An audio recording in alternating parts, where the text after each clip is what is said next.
ছিচকে মস্তান ধরতে 57 দিন সময় নিল পুলিশ। শেখ শাহজাহান গ্রেফতার হতেই মুখ খুললেন দিলীপ ঘোষ। আর হলো না রক্ষে। ঘটনার প্রায় 57 দিন পর গ্রেফতার সন্দেশখালীর তৃণমূল নেতা শেখ শাহজাহান। গত 5 জানুয়ারি থেকে খবরের শিরোনামে ঘোরাফেরা করছিল এই নাম। অনেক আগেই তার ঘনিষ্ঠ বহু নেতাকে পুলিশ গ্রেফতার করলেও অধরা ছিলেন সন্দেশখালীর বাঘ। তবে অবশেষে তাকে গ্রেফতার করতে সক্ষম পুলিশ।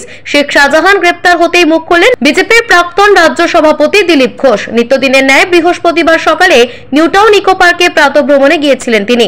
সেখানে গিয়ে সংবাদ মাধ্যমের মুখোমুখি হয়ে এই প্রসঙ্গে মুখ খোলেন দিলীপ ঘোষ। বলেন, একটা ছিচকে মস্তানকে গ্রেফতার করতে 57 দিন সময় লেগে গেল।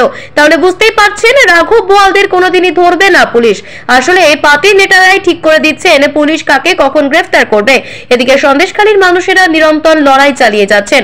সাধারণ মানুষের দাবি অবশেষে পুলিশ মেনে নিয়েছে সবটা।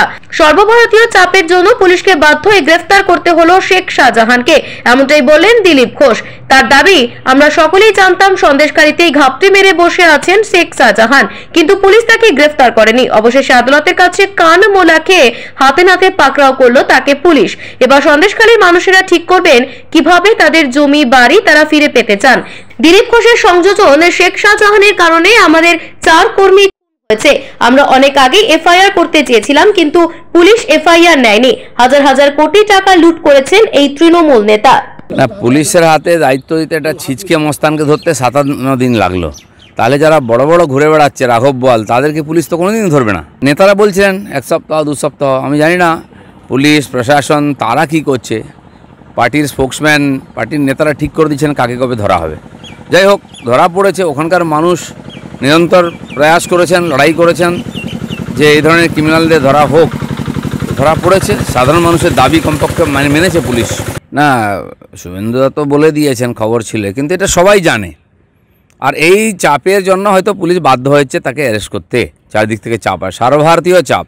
সারা দেশ জুড়ে ন্যাশনাল চ্যানেলে নিয়ে ডিবেট হচ্ছে আলাদা। পশ্চিমবঙ্গ, সন্দেশখালী, শাহজাহান আর মমতা ব্যানার্জি, এটা হচ্ছে আজকাল ইকুয়েশন এখানকার। সেই জন্য সবাই জানতাম আমরা ওখানেই আছে। পুলিশ ইচ্ছা করে ধরছে না, কোর্টের কানমূলা খেয়ে এখন বাধ্য হয়েছে ধরতে। পুলিশকেই তো ধরতে হবে। ইডি ওখানে কী করবে গিয়ে? জঙ্গলে কাউকে যেতেই দিচ্ছে না। আর ইডির লোকেদের পক্ষে ওখানে গিয়ে পৌঁছে কিছু করা মুশকিল আছে।